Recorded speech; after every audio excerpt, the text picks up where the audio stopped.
He sat in the courtroom, smirking, a titan of industry about to finalize the perfect betrayal, divorcing the wife who built his home and leaving her with nothing but debts and memories. He thought she was a fool, a simple homemaker who wouldn't understand the complex web of shell corporations and hidden accounts he'd woven. He thought his high-powered lawyers had sealed her fate. What he didn't know was that the hearing wasn't an execution. It was a trap. And the woman who just walked in, looking calm and composed, wasn't just a wife. She was his executioner, and she'd brought receipts. The silence in their penthouse apartment was no longer comfortable. It was surgical. It was the sterile, heavy quiet of a museum exhibit, not a home. Erin Thorne had spent 20 years curating this life, turning a cold, glass and steel box overlooking Central Park into a statement of her husband's success. Marcus Thorne, on the other hand, had spent 20 years ensuring she was just another one of his beautiful, well-managed assets. The end came, not with a bang, but with the slide of a single manila envelope across the 18-foot Italian marble island in their kitchen. "I've instructed my legal team to be generous, Erin," Marcus said. He didn't look up from his phone, where he was already fielding stock alerts.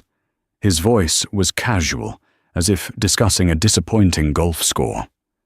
"This dissolution, it's just business." Erin's breath hitched. She hadn't been Erin Vaughan in 2 decades. She was Mrs. Thorne. "Dissolution? Marcus, what are you talking about?" "The divorce, darling," he said, finally looking at her. His eyes, the same ones that had once looked at her with adoration, were now flat, bored, and assessing. "We've grown apart. It's time." "Grown apart?" The words felt stupid in her mouth. "We have the benefactors' gala on Friday. Your son, our son, Jason, is flying in from Stanford." "I've already spoken to Jason," Marcus said, cutting her off. "He understands. It's an amicable split." Erin's hands, which were just moments ago arranging imported hydrangeas, began to tremble. She opened the envelope. It wasn't a letter. It was a settlement offer. A one-time payment that was, to be frank, insulting. It was enough to buy a small apartment, perhaps, but it was a rounding error in the vast empire of Thorne Industries. "Marcus, this is generous," he repeated, "considering you haven't worked a day since we were married. I'm letting you keep the co-op in the city, but you'll have to assume the mortgage." The blood drained from her face. "The mortgage? This apartment has been paid off for 10 years. "Business?" he shrugged, taking a sip of his espresso. "Market volatility. We had to leverage some assets. It's all very complex. You wouldn't understand. My lawyers at Grant, Tilling and Spires will explain it all. Just sign, Erin. Don't make this messy." He checked his platinum watch, a gift from her for their 15th anniversary. "I have a board meeting. The driver is waiting." He straightened his bespoke Zegna tie, walked past her without a glance, and left. The heavy steel door clicked shut, sealing the silence once more. For an hour, Erin didn't move. The complex finances, the sudden mortgage, the dismissive tone. This wasn't a man who had grown apart. This was a man executing a plan. The insult wasn't the small sum, it was the assumption of her stupidity. Marcus had forgotten who she was before she was Mrs. Thorne. He'd forgotten the woman who graduated summa cum laude with a degree in forensic accounting, the woman who had been poached by Deloitte right out of college, the one who could spot a phantom employee in a payroll of thousands. She had given up that career to raise Jason, to build Marcus's social standing, to be the perfect corporate wife. He had just made the single worst mistake of his life. He hadn't just filed for divorce. He had given his most diligent auditor a reason to open the books. and Erin Thorne intended to audit everything. Erin's first move was to test her cage. She tried to log into their joint private banking portal. Access denied. Please contact your administrator. Marcus. She tried the joint checking account. Access denied. He had been thorough. He had cut her off financially before he even served the papers. The generous offer was now revealed for what it was, the only money he intended for her to have. He wanted her desperate, cornered, and forced to sign. But Marcus, for all his brilliance in the boardroom, was sloppy. He was an arrogant predator, and arrogance breeds complacency. He had cut off her access, but he hadn't changed the Wi-Fi password. He hadn't thought to scrub the cloud backup from the family iMac, the one she used for charity auctions and recipes. She didn't sleep. Fueled by a cold, righteous fury, she dug. For the first 24 hours, she found nothing. Marcus's digital life was scrubbed clean. His calendars were managed by his assistant. His emails were Odyne corporate speak. Then she found the first thread. It wasn't in his accounts. It was in the shared family cloud. Tucked away in a folder labeled Old Tax Docs was a subfolder she'd never seen before. Project Nightingale. It contained scanned documents, wire confirmations, and incorporation papers. Nightingale Trust, a holding company registered in the Cayman Islands. It was established 6 months ago. She cross-referenced the dates. It was the same week Marcus had told her they needed to leverage assets and remortgage their paid-off home. The documents were dense, but to Erin they read like a grocery list. He had systematically transferred liquid assets, stocks, bonds, cash reserves, out of their joint portfolios and into this new, untouchable entity, the mortgage on their home. He'd taken the equity out and wired that too, but the final document was the one that made her heart stop. It was a property deed, a sprawling 10-bedroom villa in Tuscany. It was purchased outright by Nightingale Trust. The listed point of contact for the trust wasn't Marcus. The name was Isabella Rourke. Erin's blood ran cold. Isabella Rourke. She wasn't some secretarial fling. Isabella was a power player, a cutthroat VP at a rival private equity firm. Erin had met her at galas. She was young, sharp, and utterly ruthless. She was Marcus, in a female form. Erin scrolled back through the shared photo stream on the cloud, one Marcus had long forgotten. And there, from a business trip to Geneva 3 months ago, was a photo that had been miscategorized. It wasn't of a Swiss mountain.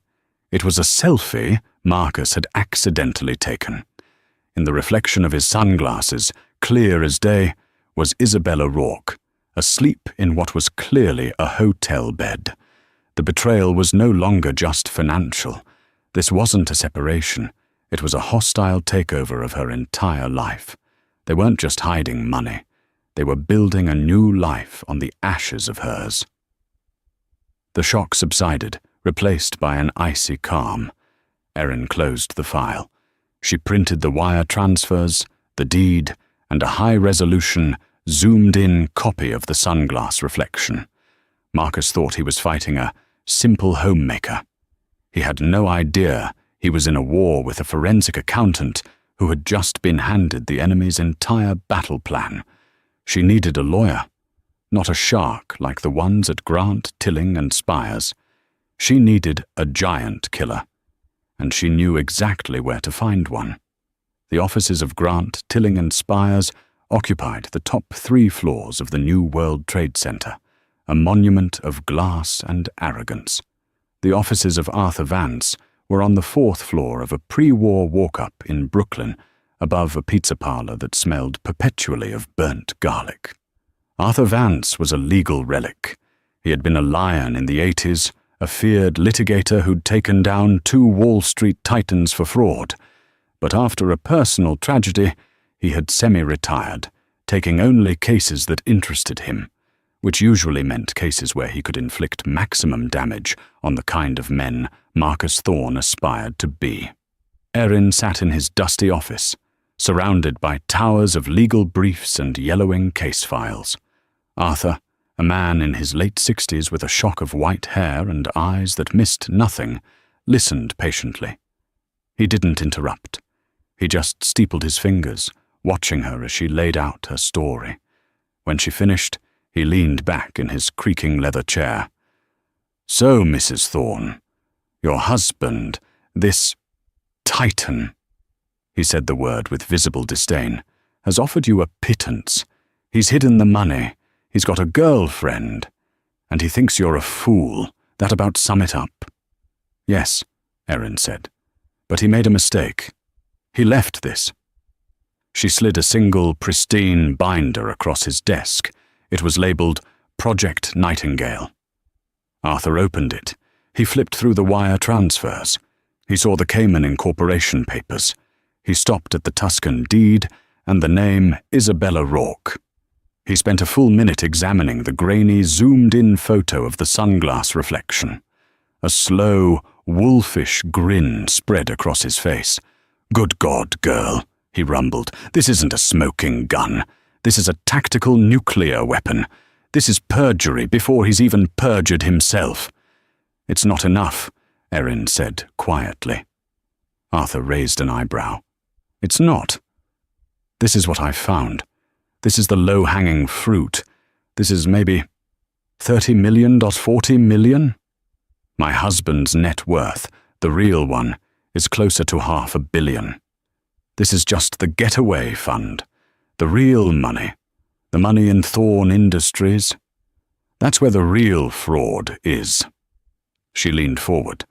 "He told me the company was struggling due to market volatility. His company has had a 30% year-over-year growth for a decade. A company like that doesn't just struggle. It's being made to look like it." Arthur stared at her, the grin fading, replaced by genuine respect. "You're a shark, Mrs. Thorne. You're just wearing sheep's clothing. I was a forensic accountant, Mr. Vance," she said. "I've just been out of practice." "Well, welcome back," he said, slamming the binder shut. "Our retainer is $1. We'll collect our fee from his assets when we win. Now, we have a hearing in 6 weeks. He thinks he's going to walk in, his lawyers will present his faked financials, and you'll sign. He's expecting a mouse. We are going to give him a dragon." The next 6 weeks were a blur. Arthur's dusty office became their war room. They subpoenaed everything. Grant, Tilling, and Spires responded with a blizzard of paper, thousands of pages of redacted, useless reports. They were trying to drown Erin in data. They didn't know she could swim. She worked 20-hour days. She reverse-engineered the company's structure. She found the volatility. It was a series of new, high-cost consulting fees being paid out to Aperture Solutions, a Delaware-based LLC. She dug into Aperture. It was a shell company. And who was the signatory on the account? Isabella Rourke. They were systematically devaluing the parent company, Thorne Industries, by siphoning profits into a consulting firm owned by the mistress, all under the guise of operating expenses. It was brilliant. It was subtle. And Erin now had the bank-to-bank transfer records to prove it. But she still needed the final piece. The link that tied Marcus, Isabella, and the stolen money together in a bow, so tight even his high-priced lawyers couldn't unravel it. Marcus was getting cocky. 2 weeks before the hearing, he agreed to a deposition. It was a power play, a chance for his legal team, led by the infamous Robert Kincaid, to intimidate Erin. They sat in a sterile conference room at Grant, Tilling, and Spires. Kincaid, all pinstripes and smug condescension, led the questioning. "Mrs. Thorne," Kincaid began, "could you describe your role at Thorne Industries?" "I was not an employee," Erin said calmly. So you had no hand in the day-to-day operations? You didn't advise on investments? You never attended strategy meetings? My husband and I discussed his work, yes, Erin said. But you are not, say, an investment banker? Or a lawyer? Or a CPA? I have a degree in forensic accounting, Erin said, her voice mild. Kincaid and Marcus shared a look of amusement. A degree? From 20 years ago. You're a homemaker, Mrs. Thorne, a patron of the arts. You handle floral arrangements, not financial audits. The condescension was a physical weight, but Erin just smiled. I balance my checkbook. Marcus himself couldn't resist. He leaned into his microphone. Erin, darling, I've told you. It's complex. Let the professionals handle it. Just sign the papers. Don't embarrass yourself. Don't embarrass yourself. That night, Erin was back in Arthur's office, staring at a mountain of data. He's right about one thing, she said, rubbing her temples. It's complex. I've got the transfers to Aperture, but I can't prove Aperture isn't a legitimate consulting firm. I can't prove Isabella isn't a real consultant. It's his word against mine. They'll just say I'm a vindictive wife. We need the why, Arthur said, chewing on an unlit cigar. We have the what. We need the why. What are they doing with the Aperture money? Erin's mind flashed back to the deposition, the smirk, the condescension, and something else. A laptop. Marcus had a new, slick, carbon fiber laptop, but Kincaid had been using an older, silver model. No, wait. Marcus hadn't used a laptop. He'd been using his phone. The new laptop was sitting on the table of a junior associate, but it triggered a memory. His old laptop, Erin whispered. What? His old laptop, the one he replaced 3 years ago. He told me to donate it to a charity auction. I don't think I ever did. It was in my office, in the donate pile. She was out the door in seconds. 2 hours later, she was back, holding a slightly dated, heavy silver laptop.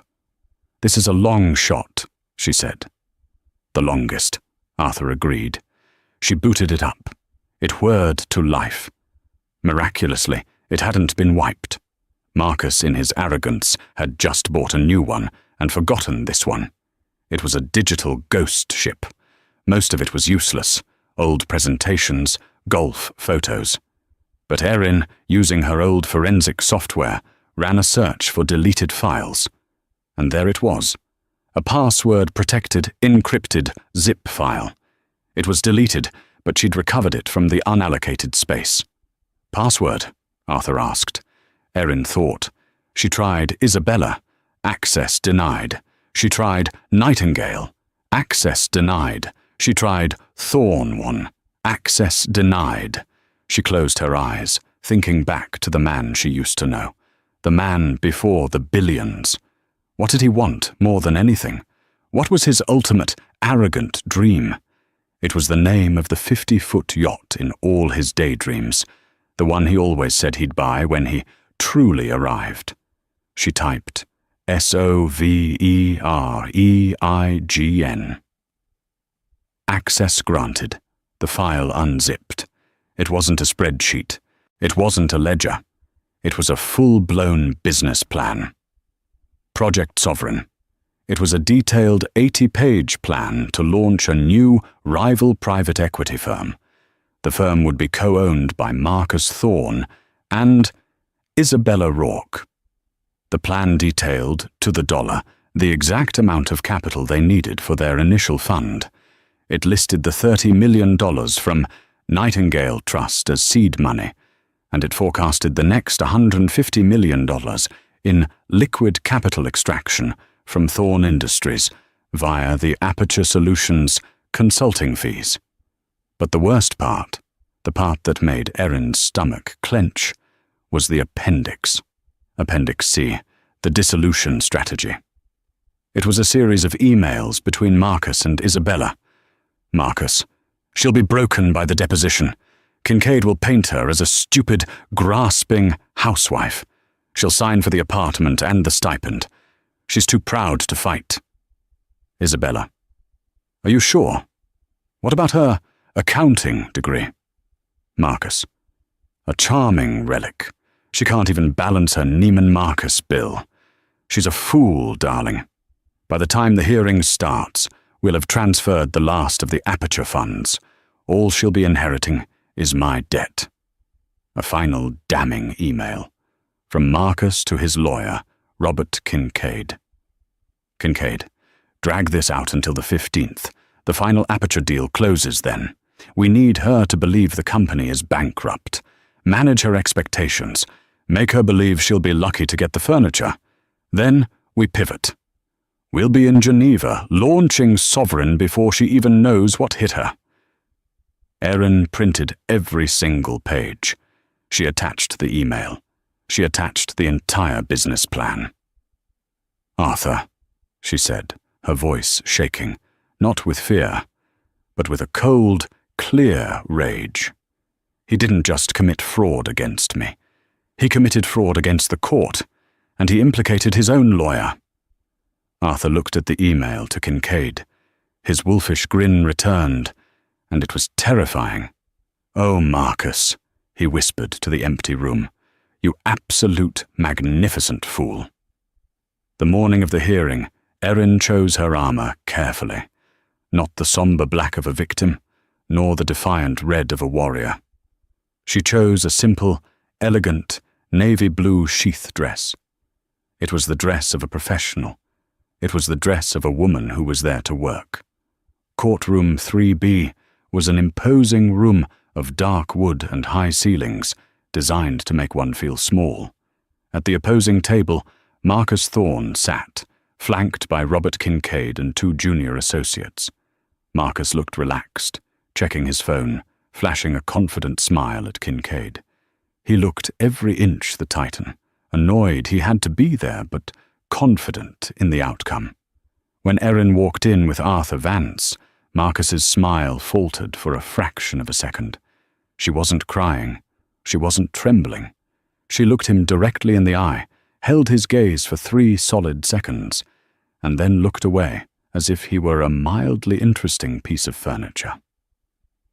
The power dynamic had shifted, and he felt it. Judge Evelyn Reed, a woman known for her impatience and her razor-sharp intellect, entered. "I've read the preliminary briefs," she said, her voice cutting through the silence. "Mr. Kincaid, your client's financials paint a bleak picture. A company on the verge of insolvency, is that correct?"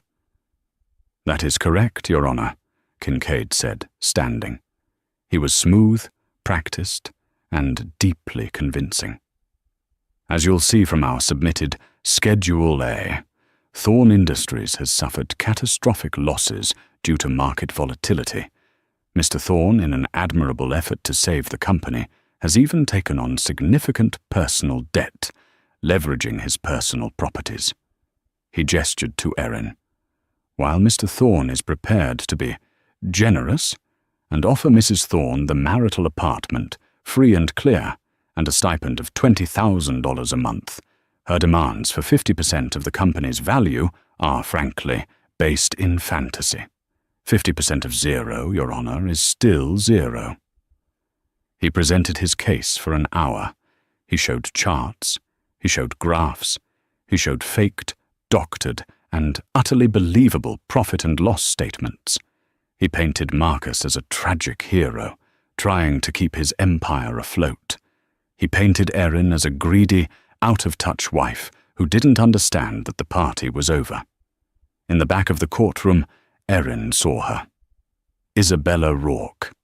She was trying to be inconspicuous, sitting in the back row like a curious student. She was there to watch the final victory.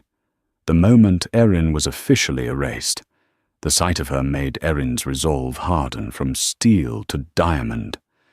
"Thank you, Mr. Kincaid," Judge Reed said, looking over her glasses. "A very thorough presentation.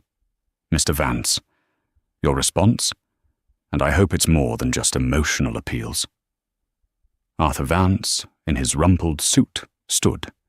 He looked like a man who had wandered in by mistake. "Your Honor," Arthur began, "my colleague, Mr. Kincaid, is correct. 50% of 0 is 0. We do not dispute his math. We dispute his numbers." Kincaid scoffed. "The defense has painted a picture of a company in collapse," Arthur continued. "But we believe the company isn't collapsing. It's being emptied." "Objection," Kincaid snapped. "Innuendo. Mr. Vance has no proof." "On the contrary," Arthur said, his voice suddenly booming. "We have a great deal of proof. But my client is far more qualified to explain the data than I am. With the court's permission, I would like to call Erin Thorne to the stand, not as a wife, but as an expert witness in forensic accounting." The room went silent. Marcus stared. Kincaid's jaw went slack. "As an expert," Judge Reed said, intrigued. "She holds a degree, summa cum laude, in forensic accounting from the University of Pennsylvania," Arthur said. "She was, until her marriage, a senior auditor at Deloitte. She is, in fact, the only person in this room who has done a full, unredacted audit of Thorne Industries." Judge Reed looked at Erin, then at Kincaid. "Mr. Kincaid, your objection?" Kincaid was on his feet, sputtering. "Your Honor, this is absurd. She is the plaintiff. She cannot be an objective expert. She's a homemaker." Erin spoke for the first time, her voice clear and carrying. "Tell me, Mr. Kincaid, what's the prudent man rule in asset allocation?" Kincaid blinked. That's a basic fiduciary principle. Or Sarbanes-Oxley, Section 3022, Erin continued, her voice gaining strength. "The one that requires CEOs to personally certify the accuracy of their financial statements. I'm sure you and Mr. Thorne are very familiar with it." Judge Reed slammed her gavel. "Silence, Mr. Kincaid. Your objection is noted and overruled. I want to hear this. Mrs. Thorne, take the stand." Erin walked to the stand. She didn't look at Marcus. She didn't look at Isabella. She looked only at Judge Reed. She was sworn in. "Mrs. Thorne," Arthur began, "please examine Schedule A, the financial summary provided by the defendant. Do you recognize these numbers?" "I do," Erin said. "They are the same numbers submitted to the IRS and the SEC. They are also, for the most part, fiction." "Objection!" Kincaid roared. "She's slandering my client." "Overruled," Judge Reed snapped. "Continue, Mrs. Thorne, and you had better be able to back this up." "I can, Your Honor," Erin said. She turned to the projection screen. "Mr. Vance, please bring up Exhibit A. This is the profit and loss statement from Thorne Industries. As Mr. Kincaid pointed out, operating costs have tripled in the last 6 months, specifically under consulting and professional fees. These fees, totaling $150 million, are the sole reason the company is now appearing to operate at a loss." Kincaid relaxed. This was expected. "Your Honor, as we've stated, Thorne Industries required extensive high-cost consulting to navigate this volatile market. This is prudent business." "Really?" Erin said. "Because Exhibit B. These are the incorporation papers for the consulting firm, Aperture Solutions, LLC. It was formed 6 months ago. It has no other clients. It has no website. It has no employees. Its registered agent and sole signatory is Ms. Isabella Rourke." She pointed to the back of the courtroom. "The woman sitting in the 3rd row, in the grey suit." Isabella froze, her face a mask of terror. Marcus shot to his feet. "This is irrelevant. My business relationships are my own." "Sit down, Mr. Thorne," Judge Reed commanded. "Mrs. Thorne, continue." "Aperture Solutions, Your Honor, is a shell company. A mechanism to siphon $150 million in marital assets out of the company and into a private account before this hearing, to defraud both myself and this court of a fair valuation." "Proof!" Kincaid yelled, now visibly sweating. "You have no proof of intent. It's a legitimate, if new, business." "I'm glad you brought up intent," Erin said, her voice dropping to an icy calm. "Mr. Vance, please bring up Exhibit C." The screen lit up with the cover page, Project Sovereign, a new paradigm in private equity. Marcus Thorne's face went white. He looked like he'd been shot. "This," Erin announced, "is an 80-page business plan recovered from my husband's own laptop. It details explicitly a plan to launch a new firm, Sovereign Capital, with his partner, Isabella Rourke. It lists their starting capital. First, $30 million from Exhibit D, the Nightingale Trust in the Cayman Islands, funded by the illegal mortgage on our marital home. And second, $150 million extracted from Thorne Industries via the Aperture Solutions consulting fees." The courtroom was in stunned silence. Judge Reed was leaning so far over her desk she was almost out of her chair. "This is," Kincaid stammered, This is privileged. It's stolen." "It gets worse, Mr. Kincaid," Erin said, making eye contact with him for the first time. "Because the plan also included a strategy for this exact hearing. Exhibit E." The email appeared on the screen, the email from Marcus to his lawyer. "Kincaid, drag this out until the 15th. We need her to believe the company is bankrupt. Manage her expectations.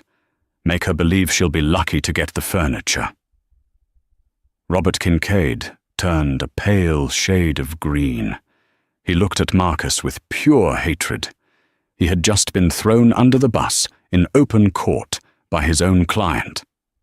"Your Honor," Kincaid whispered, I need to recess.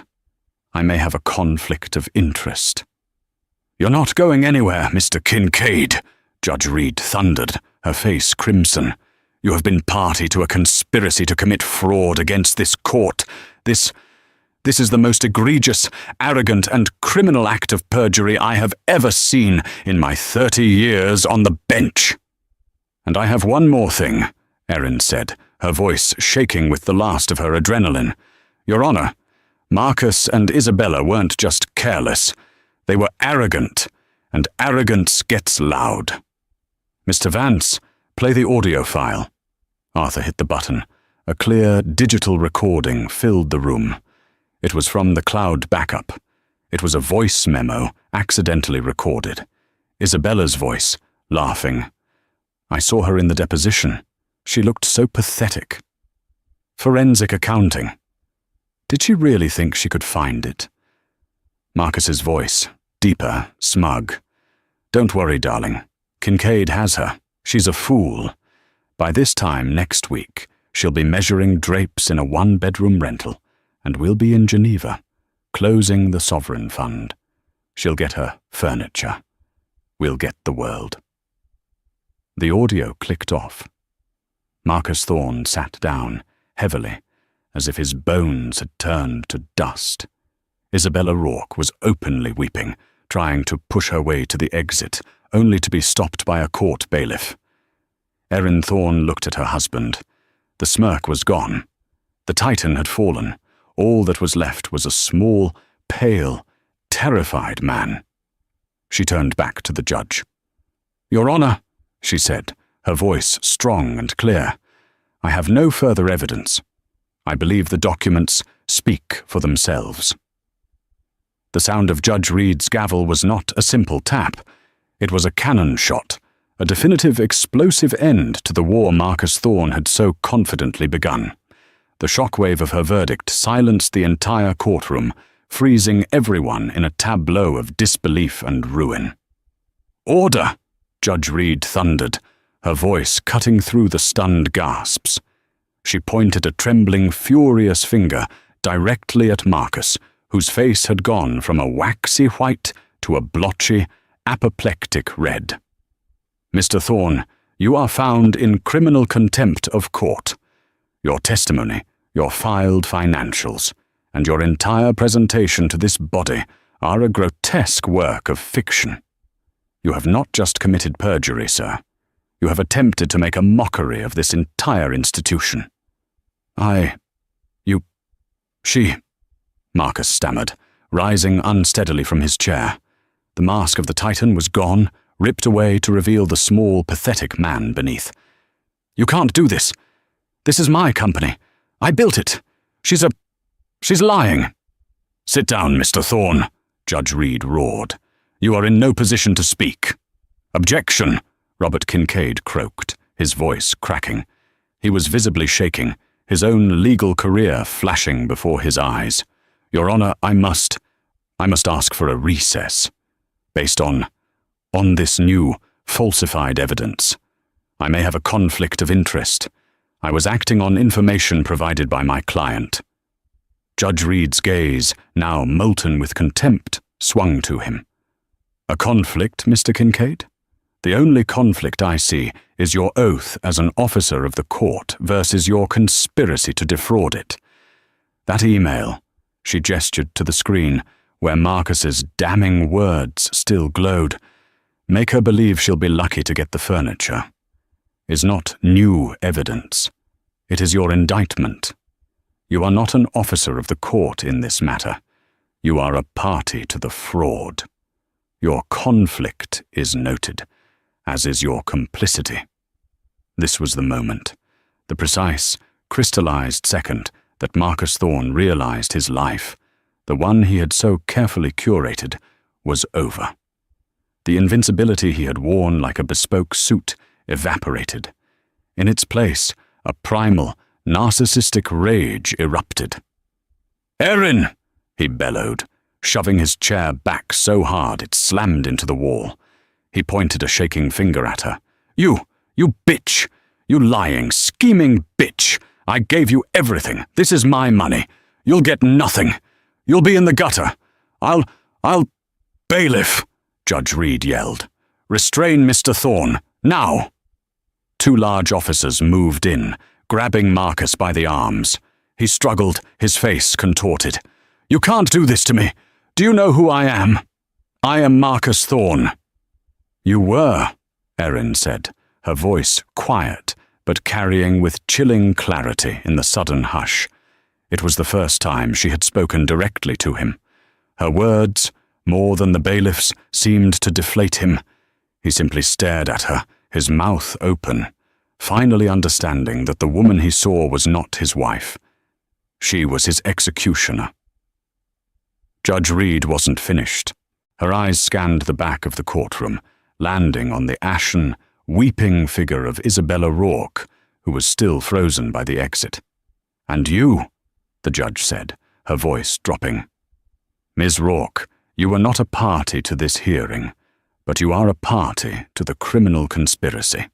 Bailiff, take Ms. Rourke into custody.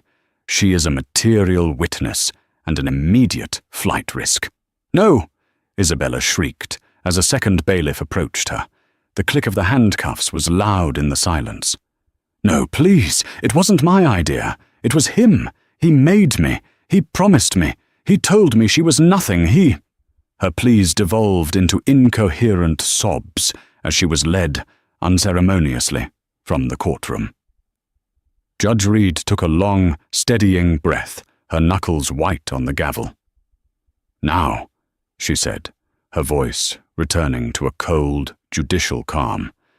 "As for the civil matter of this divorce, which has now become a criminal matter of asset recovery." She looked at Erin, and for the first time, the iron gaze softened with something that looked like profound, unadulterated respect. "My judgment is immediate and final. I am freezing all assets, domestic and international. The Nightingale Trust, Aperture Solutions, Thorne Industries, and all known and unknown personal and corporate accounts of Mr. Thorne. I am appointing an independent, court-mandated forensic auditor, not one of your choosing, Mr. Kincaid, to verify Ms. Vaughan's findings and conduct a full audit of the last 10 years. She paused, letting the weight of that sink in. "But as a preliminary measure, based on the clear, undeniable, and frankly insulting evidence of criminal fraud, she continued, I am awarding 100% of all funds currently held by the Nightingale Trust and Aperture Solutions directly to the plaintiff, Erin Vaughan. This is not a division of assets. This is restitution for the attempted theft. A gasp went through the courtroom. Erin, with a single binder, had just clawed back over 180 million dirhams. Furthermore, Judge Reed said, I am awarding Ms. Vaughan 75% of all remaining marital assets, including the full valuation of Thorn Industries once the audit is complete. She will receive full, unencumbered ownership of the marital home and all its contents. Mr. Thorn, she said, looking at the now slumped, defeated man held between the two officers, will retain his personal effects, his golf clubs, and 100% of the debt he fraudulently created.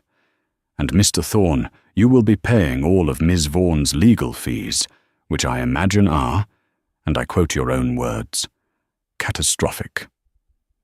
And finally, she said, banging the gavel, I am referring this entire case, Mr. Thorn, Mr. Kincaid, and Ms. Rourke, to the District Attorney's Office for immediate criminal investigation. This hearing is concluded. You, sir, she said to Marcus, are remanded to custody pending a bail hearing on the contempt charge. All rise, the bailiff called. Erin stood. She calmly, precisely, gathered her binders. She clicked her briefcase shut. She didn't look back. As Marcus Thorn was being led out a side door in handcuffs, his name already on its way to becoming a synonym for disgrace, Erin Vaughan, accompanied by Arthur, walked straight out the main entrance. She pushed open the heavy wooden doors, and the world exploded. A wall of noise, light, and questions hit her.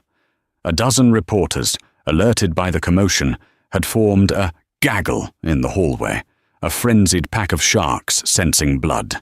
Mrs. Thorn, is it true? Did he hide 180 million? Mr. Thorn, did you perjure yourself? This was yelled at the closed door he'd just been taken through. Erin, what do you have to say to your husband? Ms. Rourke! Cameras flashed, and microphones were shoved forward. Arthur, in his rumpled suit, transformed. He stepped in front of Erin, a bulldog guarding his client, and held up a hand. Ladies and gentlemen, he boomed, his old-school litigator's voice drowning out the noise. My client, Miss Erin Vaughan, he said, hitting the name, has no comment on the ongoing criminal investigation into her husband and his legal counsel. That one sentence, criminal investigation and his legal counsel, sent a fresh wave of frenzied typing and whispering through the pack. But, Arthur continued, let me be clear. What happened in there was not a divorce. It was the dismantling of a criminal conspiracy, and it was done by one person, Ms. Vaughan. She came to this court seeking a fair and equitable dissolution. Instead, she uncovered a multi-million-dollar plot to defraud her, the court, and the SEC. We have handed all evidence to the district attorney. This is no longer a divorce matter. It is a state and federal one. A reporter from the Post, known for her sharp questions, pushed her mic forward. Ms. Vaughan, Kincaid's opening statement called you a grasping, foolish housewife who didn't understand finance. What do you say to that? Erin stepped forward. The flashes were blinding, but her gaze was steady.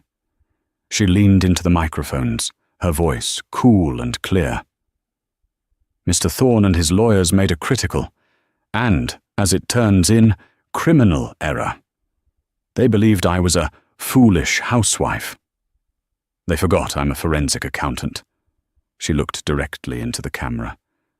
The numbers don't lie, and as of today, neither does anyone else in that courtroom. Thank you.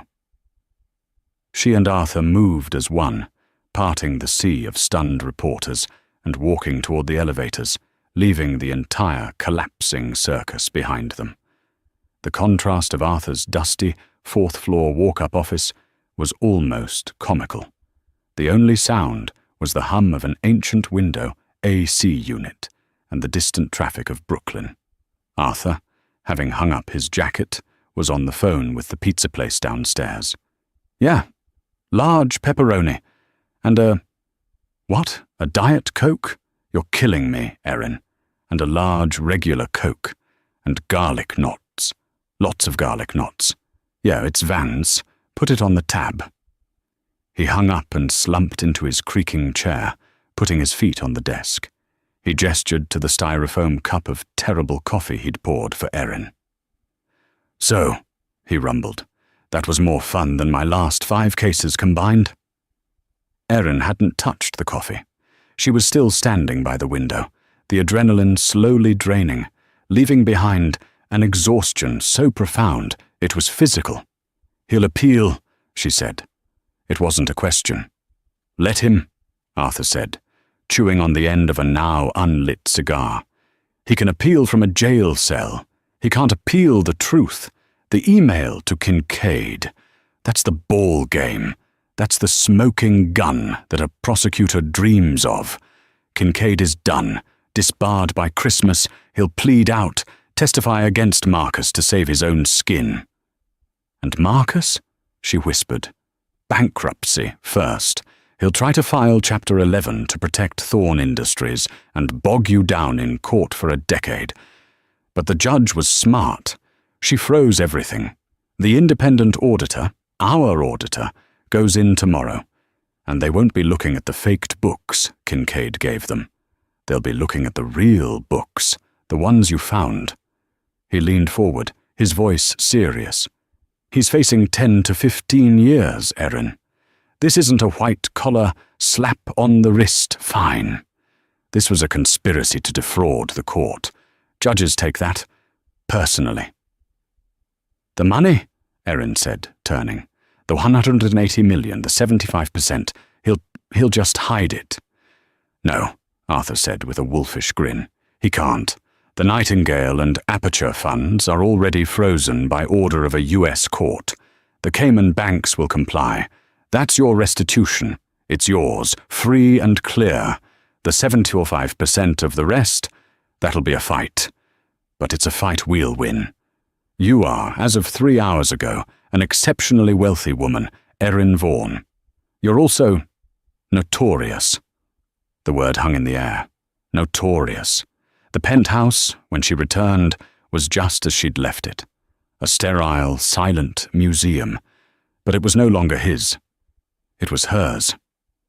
The first thing she did was walk to the 18-foot marble island and sweep the generous manila envelope he'd left her, the one that started it all, into the garbage.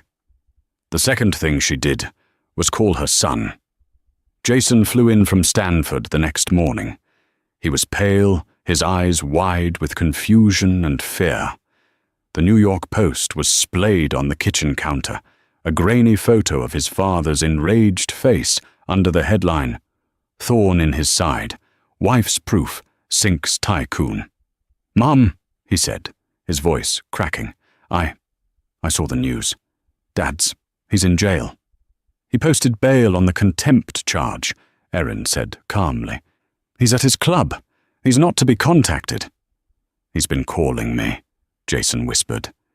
"He's left. 10 voicemails. He's a wreck.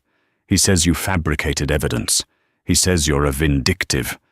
Well, he said what he said. He said you ruined him." Erin's heart, which had been a block of ice for weeks, ached for her son. This was the last casualty, the innocent in the crossfire. "Jason," she said, her voice soft but firm, "I am going to show you one document. Not the mistress. Not the villa in Tuscany. Not the audio recordings. Just this. This is Project Sovereign, Appendix C, the dissolution strategy. It's an email. Between your father and his lawyer." She slid the single printed page across the marble. Jason picked it up. He read. He read the part about her being a stupid, grasping housewife. He read the part about she can't even balance her Neiman Marcus bill. He read the part about make her believe she'll be lucky to get the furniture. His face, so full of his father's features, crumbled. He said that? About you? He wrote it, Jason, Erin said. And he planned to do it. He planned to leave me, his wife of 20 years, with a mountain of his own debt. He planned to leave us with nothing but a name he'd already destroyed. I didn't ruin your father. I simply stopped him from ruining me. Jason didn't speak for a long minute. He looked at the email, then at his mother, really looked at her, perhaps for the first time, as a person and not just a parent. He slowly walked around the marble island, and he did something he hadn't done in years. He hugged his mother. "Okay, Mom," he said, his voice thick. "Okay. What do we do now?" "First," Erin said, holding her son tightly, "we sell this apartment. It's a museum and I am done being an exhibit." 1 year later, the offices of Vaughan Forensic Solutions were not in a dusty walk-up. They were on the 50th floor, in a new, gleaming tower of glass and steel. The view was of the East River, and the sun, rising, streamed in. The office was bright, modern, and bore no trace of her old life, save for the framed, summa cum laude accounting degree hanging on the wall. The Forbes article was framed, too, in the reception area. The Avenging Auditor, How Erin Vaughan Turned Betrayal into a Booming Business. The fallout had been total. Marcus Thorne, after a brutal criminal trial where Kincaid and Isabella had both testified against him to save themselves, was found guilty. He was sentenced to 12 years in a federal minimum security prison for conspiracy, perjury, and wire fraud. His final appeal, based on spousal privilege, was laughed out of court. He had lost everything: his company, his son, his freedom. Isabella Rourke, having cooperated fully, received 5 years probation and was ordered to repay $2 million in salary from the Aperture Fund. Her career in New York was over. She was last seen working as an unnamed consultant in Dubai. Robert Kincaid was disbarred. His testimony was key. He was sentenced to 18 months, suspended for conspiracy to commit fraud, and his career was over. Erin, on the other hand, had just begun. Her firm was the new must-hire for high-stakes, high-asset divorces. She was the woman you called when you knew your husband was a snake, but you just couldn't find the snake pit. A woman, Sarah, sat across from Erin's clean, modern desk. She was the same woman from the gala years ago, who had whispered her fears. "Erin, I'm terrified," Sarah said, twisting a diamond ring. He says I'm just like you. Vindictive. Greedy. He says his lawyers at Paulson & Croft will bury me in paperwork until I give up. He says I'm a fool and I don't know how his business works." Erin smiled, a warm, confident smile. She slid a sleek tablet across the desk. "Sarah," Erin said, "first, Paulson & Croft are not co-conspirators. That's a good start. Second, you're right. You don't know how his business works. You know how it worked, before he started hiding assets." She tapped the screen. A complex-looking flowchart appeared. "He made the same mistake Marcus did," Erin said, her eyes twinkling. "He got arrogant. He got sloppy. And he too forgot to scrub the hard drive on the old family laptop in the den. They always forget the laptop. Your husband, it seems, has a fondness for parallel accounts in Liechtenstein, all opened under his college roommate's name." Sarah's jaw dropped. "How?" Erin stood, walking to the window, looking out at the city she now owned a piece of, on her own terms. "They call us fools and housewives because it's easier than admitting we were their partners. It's easier than admitting we were there, watching and learning. They think we only see the home. They forget. We were the ones who built it. We know where every pipe is buried, and we know exactly where all the bodies are too. She turned back to her client, her smile all business. Now, let's go get your money. They say the best revenge is living well, but sometimes revenge is a perfectly executed forensic audit. Erin didn't just walk away. She walked away with her head held high, her integrity intact, and the entire kingdom her husband tried to steal. She turned her greatest pain into her greatest power. What do you think was the most satisfying part of Marcus's downfall? Was it the email to his own lawyer? Or was it the audio recording that sealed his fate? Let me know in the comments below.